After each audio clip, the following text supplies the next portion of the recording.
Ingabazi mbandezelo, ingabazi njujiso, ingabazi mbandezelo, ingabazi njujiso, ingabazi mbandezelo, ingabazi njujiso, ingabazi mbandezelo, ingabazi njujiso.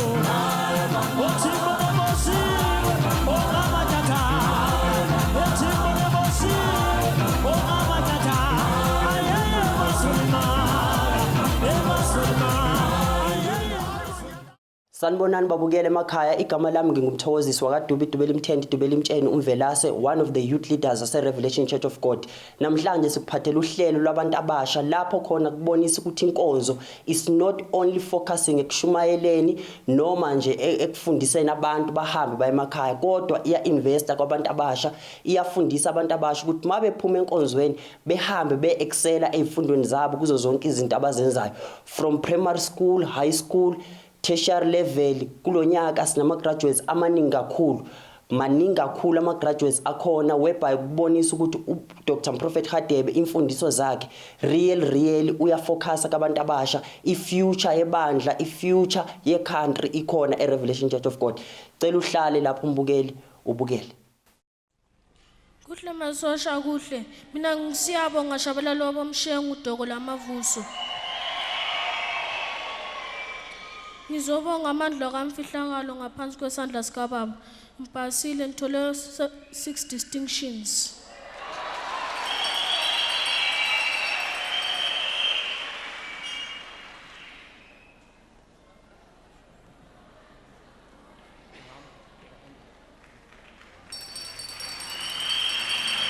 Kuphumelela all age groups. Abantwana bethu bashaya distinction. Omnye befakaza la University of Johannesburg, uyahamba uthola itrip eIndia, khethwe na1. Yeyiphi satanism eyenza nabantwana baphumelele? Satanism into engcolile.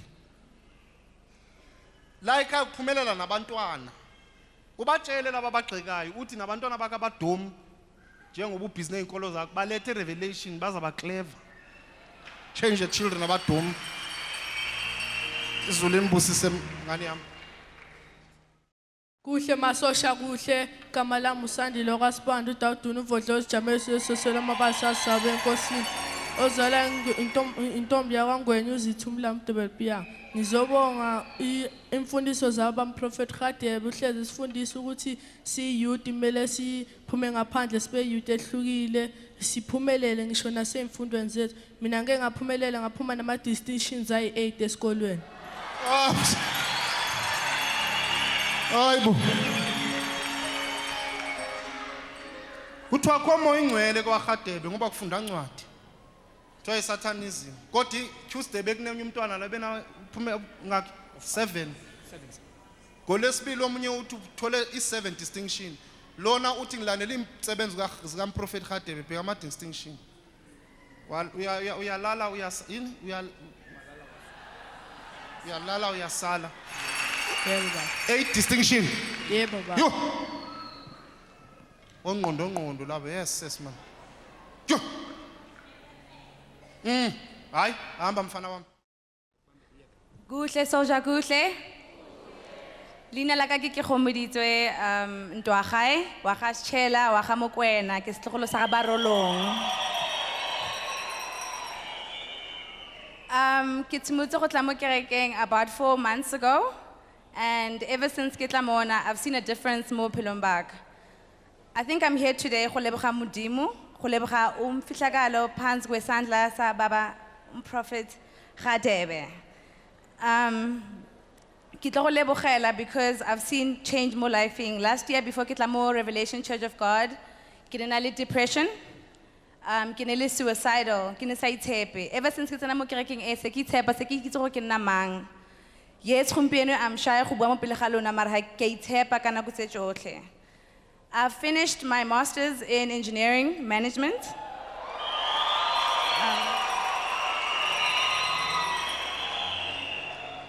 Senketi masters yam bangitshele ukuthi bakhethe my research article to be published and to be presented. I'll be presenting my article and 5 articles of the university in India on the 6th of April.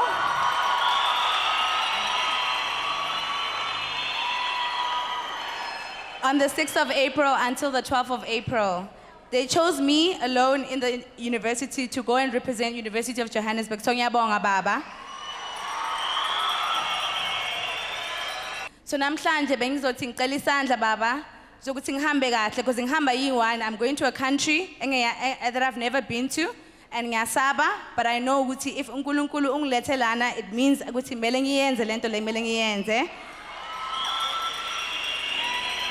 And baba futhi bengicela ama-blessing for i-organization yami ukuthi ikwazi ukuphumelela so I can make an impact that I want to make in the community, but more so in South Africa. Ngiyabonga baba. Niyamuzwa uthi ngifike ngisuicidal, ngifike ngana confidence. Since ngifike kule nkonzo sengiyazithemba ngoba first of all ngiyazi-understand. It means le nkolo epracticewa la inkolo eyakha isizwe, inkolo that is built in the nation ngoba namhlanje uyakwazi uachieve into achieve because now sekashintshile. It's because of the message yale nkolo. Zangaphiwe i-message engana direction about what happened 1,000 years ago, 2,000 years ago, somewhere somehow, stories that you can't verify. Ngani yam njengoba usho be strong. Yebo baba. There is a purpose, kune reason why you ended up here. Yebo baba. Maybe if ubu right as a young person ubungazofind any interest yokuza kule ndawo. Ngoba it does not fascinate abantu abasha. But umfihlakalo there's a reason and une purpose afuna uyifulfill elifini. Yebo baba. So ukhethwe uyi-1 because uyi-1 bekumele ukhethwe. Yebo baba. Ungahambi na friend abakhethwanga. Sanokuthanda ukufaka abantu izinto ezingabafuni. You go there uyi-1 India, you present what you must present because there's a reason behind lento ipresentayo. Yebo baba. Nowadays it's not like before. We are very safe in the country, especially if uhamba kahle with proper things. Uyaziwa immigration yakwazi awuzofa and you become bold there. Yebo And you baba. always remember amazwi ababa umprofeti. Now it's time for Africans to shine. Yebo baba. We are not going to bow down to any nation. You are an African. Go and show them that umfihlakalo unawo powerful. Ngiyabonga baba. Kuyazwakala kahle? Yebo baba. Present and try presentayo and be bold and you come back ne organization yakho izawukhula ikhona inhloso onayo. Yebo baba. Ngiyabonga baba. Beka isandla ke izulu likubusisa. Izulu okhanya. Gama lami uzinhle Siphokazi Ngwenya ubamba lonye umuntu emande ngisikamazi ngobili zibazi khamanina kabaningi. Ngizobonga amandla kamfihlakalo omkhulu ngaphansi kwesandla sikababa umprofeti okhula njalo. Mina ngingena e-UJ ngistudisha i-BA in film and television studies. So in 2016 ngiyakhumbula ngaze ngazobonga amandla kaNkulunkulu ngakwazi ukuphasa umatric wami ngama distinction bekayi5. Ngangakwazi ukuthola i-funding 2016 ngahamba ngaya esikoleni ngaregister ngagcina ngidrop out ngoba bengingenazo imali yokufunda. Then ngahlala ekhaya ngibona uma boleka imali ngoba nesikolodo kwamele ukuthi makumele ukuthi ngiphindele esikoleni kube nemali engiyibhadalayo uma kwakumele ukuthi aboleke imali kwamakhelwane. Kanjalo ke njengoba eyisosha sithandaza sonke silandelela izinsebenzo nga-apply for ibhazari ngayithola ngabuyela esikoleni 2017 manje ngenza i-3rd year. Ngiphase kahle ngaphasa ngama distinction ngikhohle ukuthi mangayi kodwa ama results amakhona lapha. Then ngangiphasa kanjalo ngoba yi-top student kule course engiyenzayo. This year bangiseletha ukuthi ngitutorishe ama second years. So I'm a assistant lecturer kahle kahle ngoba i-lecture mayingekho nami ngiyakwazi ukuthi ngifundise abanye ingane futhi ngoba abantu abadala engibafundisayo mina ngimncane kumele sometimes ukuthi ngiyime ngingakwazi ukuhlala phansi ukuze bangibone kodwa ngiyabonga kakhulu ngoba ubaba uhleza sifundisa ukuthi kumele ukuthi mawuyisosha mawuyingane yesithunywa uzithobe phambi kwabantu ungabi nendaba ukuthi unesikhundla noma kanjani kumele nihlale njalo uhloniphe omunye umuntu umazi omunye umuntu ngoba nawe awazi ukuthi masekwele kwenzakalani.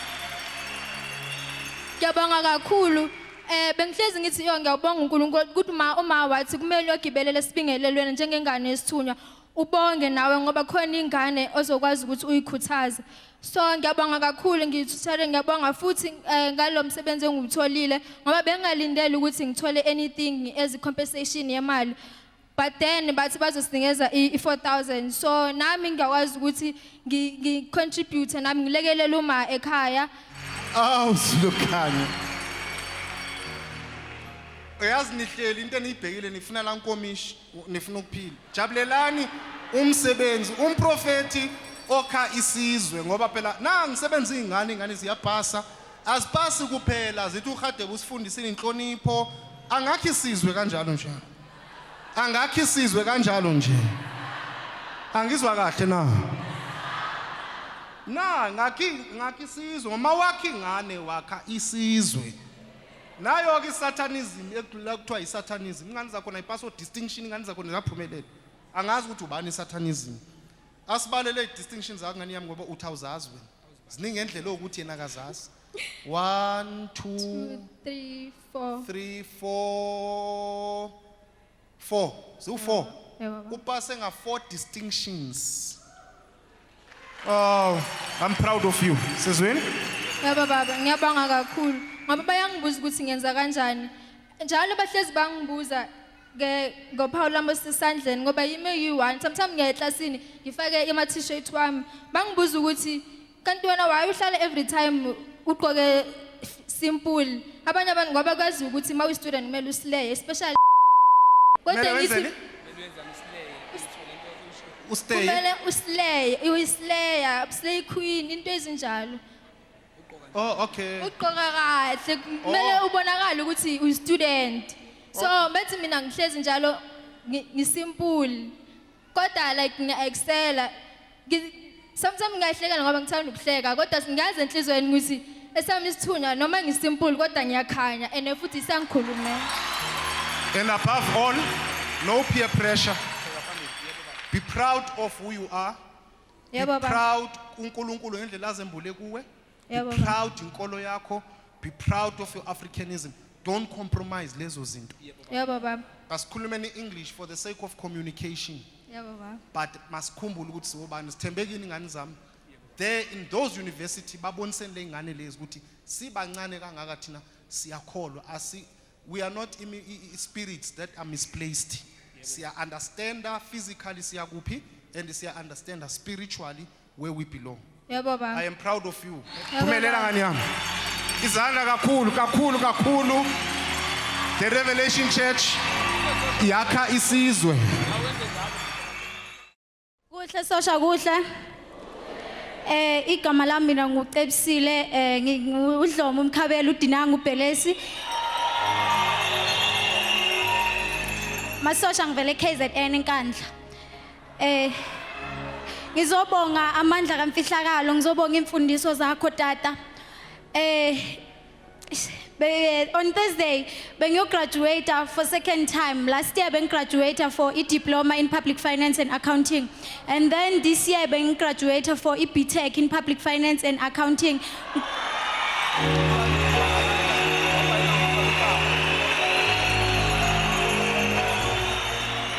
Sosha, graduating ngama distinction ay 16.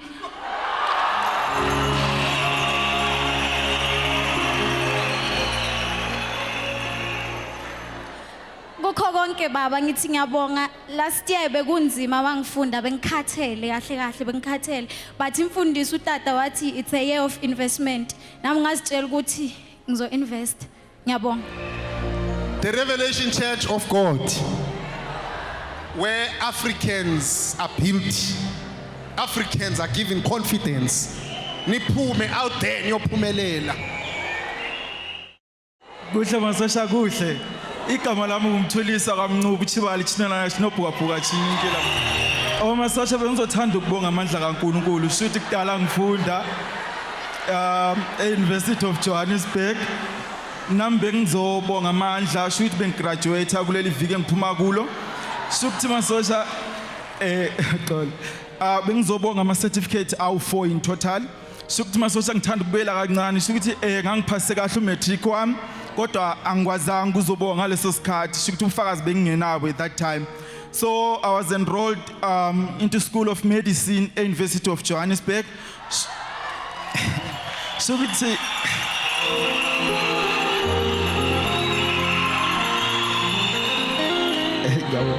4 years down the line kwaba nzima kakhulu masosha ngaqala ukuba nama depression ngaqala ukungasa understand ngasaphushi kahle esikolweni. I even went to seek professional help but zange kusiza kakhulu ama psychologists. They were telling me into eyodwa nje every day which it was pointless game. So that's when I went back to a drawing board and asked myself, "What kahle kahle yini engithandayo, yini passion yami?" And then I discovered ukuthi kahle kahle mina ngumuntu othanda imaths, ibalo kahle kahle. So that's when, after 4 years, I majored into industrial engineering from the Faculty of Engineering and Built Environment. That's where I did the operations management, lebe ngiqeda ukugraduate kuyo. Kusasenjalo masosha bekunzima kakhulu because school fees, finance bekunzima nasekhaya. But kuthe mase kuzophela unyaka last year, I was owing University of Johannesburg an amount of 48,000. Bekunzima because every night bengakwazi nokulala because bengazi ukuthi esikoleni ngiyakwazi ukuphasa ngiyaphumelela but bengasoze ngikwazi ukugraduate because I was owing university. But kwenzekile ukuthi one Monday mangihleli phezulu I received a call from the Department of Finance at University of Johannesburg where they just called me and said, "Come and sign. There's a company I'll pick up based on merit. Upase kahle, come and sign. Ngizokubhadalela school fees. The one leyo bikolota." And again this thing ngizobonga.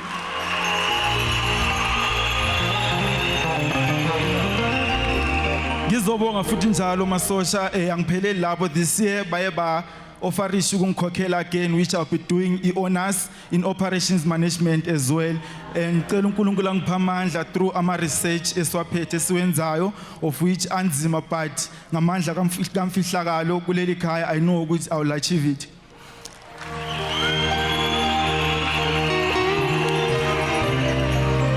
SSP certificate masosha which was recommended by the Faculty of Engineering and Built Environment as well. A certificate which was a 3-day course. A certificate that is internationally recognized whereby even if I want to travel overseas and still practice as an industrial engineer, I'll still be recognized and into yami yonke legit. And the other two, these are certificates where, that are involved with events, whereby they are researchers from all over the world, from Europe, from Asia, from America, whereby they want to conduct AMA researches. They come up with AMA capsules that they want to give to a community. So my role in this organization, I act as a youth community advisor board member, whereby we talk with AMA researchers as well, AMA doctors, to say to them, this is how you should engage with e-community, this is how you should talk to them. And Bona, they don't know Ihibro. We know Ihibro because we are from the community of Ihibro. So we act as a bridge between our researchers and e-community, whereby I also received those 2 certificates for being achieve in those respective fields. Ngiyabonga kakhulu masosha. Salute. Ngambulelekile masosha ngambulelekile. Okhulumayo nguSinanziwe ngizalwa intokazi yakoNgwenyo sitshela sabakwena. Masosha ngilana namhlanje ngizobonga amandla kamfihlakalo. Ngizobongela umndeni wakithi, ngizobongela nezizukulwane zakoNgwenyo sitshela sabakwena. Ngoba masosha ubaba uhleze asifundisa ngepurpose empilweni. Asifundisa ngokubaluleka kwamfihlakalo empilweni, especially ukuthi thina youth. Masosha mphuma kumndeni 10 years ago umfihlakalo uke wathatha abazali bami. At the same time wanginikeza umzali womoya ubaba umprofeti uHadebe. Ngimbonge kakhulu umfihlakalo ngoba ngigayidiwe masosha ukuthi ngize ngizofika lapha engikhona namhlanje. Nginokujabula kakhulu.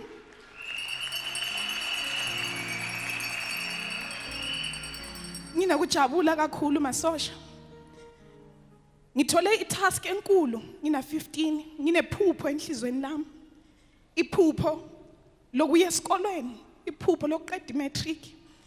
Iphupho lokuletha isibusiso semfundo phakathi kumndeni wakithi. Kunzima masosha kungekho owaze waqeda iprimary. Ngamqeda umatric, ngastrugglisha ukuthi ngikwazi ukungena euniversity. Ngimbonga umfihlakalo ngensebenzo. Ngibonge futhi umfihlakalo ngemfundiso. Ngoba ubaba ukesifundisa ukuthi sibe focused. Iziningi izinto ezenzakalayo emhlabeni.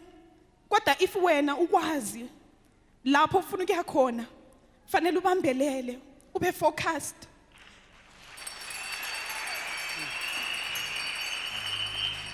Ngithathile masosha ngirezwa ngusisi wami owathi yena mawabazali beshona wathatha responsibility abantwana abayi5 nendoda yakhe bathatha responsibility yethu sonke.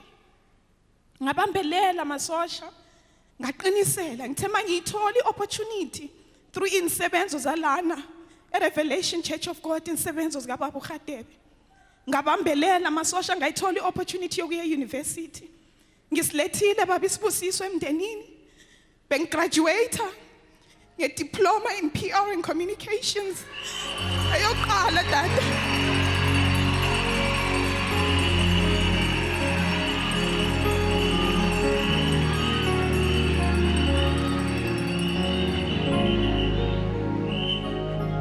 Inyoqala dada. Phakathi emndenini. Ngimbonga umfihlakalo ngoba itask engiphiwe kulomndeni enkulu. Itask yokunqamula iqalekiso dada. Ngiyabonga kakhulu. Phezu kwalokho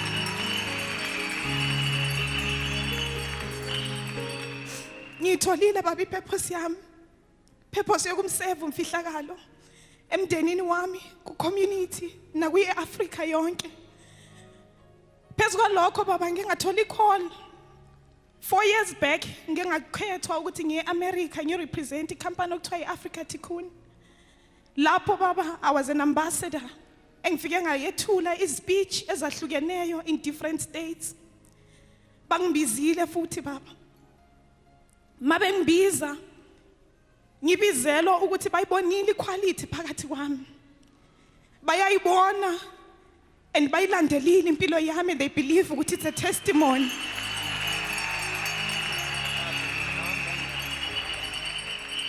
Ngiyahamba baba kusasa ngiye America.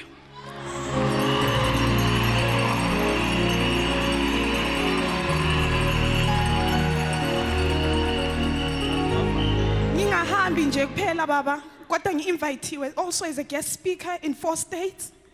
Ngiyokhuluma eDallas, ngiye Philadelphia, ngiye Las Vegas, ngiyoqedelela eColumbus. Ngiyabonga kakhulu. Ungaziphinda istates oyakuzo?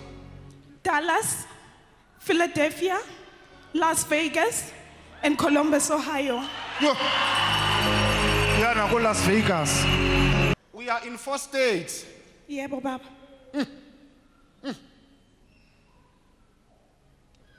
Ngiyabonga kakhulu baba. Bengicela ningibusise baba. Ngihamba kusasa. Ngihamba kusasa. Yebo baba. Yabona ke ngani yami ke if bekukudala ngoba besawubhakela isonka sombhako. Nani? Nenkukhu. Yabona ke ngani yami if bengazile before, if ngichaze before, bengizawucela omama la ubhakelwe isonka sombhako, wenzelwe nenkukhu, umleqwa, yonke. Oh, Zulu khaya. Bantwana bethu baphumelele. Sala wena kuthiwa satanism. Uyosala. Uyabona laba bathi uGadebe satanism. Njengoba wena uhleli, baza la, bakhona la. Mabephuma bafunwe nuze. uGadebe satanism nenyoka. Ufuna uhlale le emathatheni akho. Uyomangala ngelinye ilanga mawuzo revelation. Hayi bozibani akusiwuwe lo uGadebe unenyoka. Athi hayi man, ngangisho lo uGadebe ngangisho omunye. Ki right noma ngrongo na. Abantwana bethu bakhushulwe eMavesithi. Bayahamba koMavesithi, abanye babo bazi student kodwa ngapha umuntu ukuthiwa uzophiwa imali isebenza uyi-student kodwa asebenza ufundisi ko university. Youth theatre yakhula kancane. Sala wena ke nabantwana bakho bawuhlutshwa isatanism lezikolweni ngoba usabuza ke isatanism. Yeke basisibhanqa man. Soba sisidenge. Vula amehlo umuntu omnyama. Umuntu omnyama akayifuni into enhle ngomnye umuntu omnyama. Angeke akutshela impilo la ikhona. Uza kulahlekisa. Uzokwenzani? Uza kulahlekisa. Akufuni umuntu omnyama ukuthi nifane. Umlungu sibulele. Sifuna uba phezulu komunye sikwazi ukuchoma. Asifuni into ukuthi ngithi ngizokuchomela sinemoto efanayo. Ayikho mnandi ngifuna ukuthi ngikudrive phezulu kwakho mfowethu ngikwazi ukuchomela ngithi ngibona ngihamba ngani. Abanye abahamba eRevelation mabephuma eRevelation bafaka igubhu zifihlwe mabe gibela itekisi bathule bathi zwi bathi etekisini hey uyamazi uGadebe athi angimazi unamanga ufuna uza kwaGadebe ayi1 ukuthi alungise izinto zakhe vuka mntu omnyama izulu ekubusisa uhamba kusasa hamba eMelika Ngiyabonga baba. hamba usiyani. Ngethemba mbukeli uzibonele uzwele abantu abasha bebonga amandla kaNkuluNkulu thina esimbiza umfihlakalo phansi kwesandla sikababa umprofeti Gadebe. Mhlambe last year ukhambanga kahle unestress uphethwe idepression ngoba ayifundweni akhambanga kahle kodwa ngiyakholelwa ukuthi khona lokho kufundile njalo ngikuthembisa ukuthi thina loNkulunkulu esimkhonzayo owayekhonzwa ngokhokho bethu unamandla. Yingakho ubona ulusha lwase Revelation Church of God luphumelela ngalendlela. Mina umfana kaMvelase ngithi uNkulunkulu anibusise.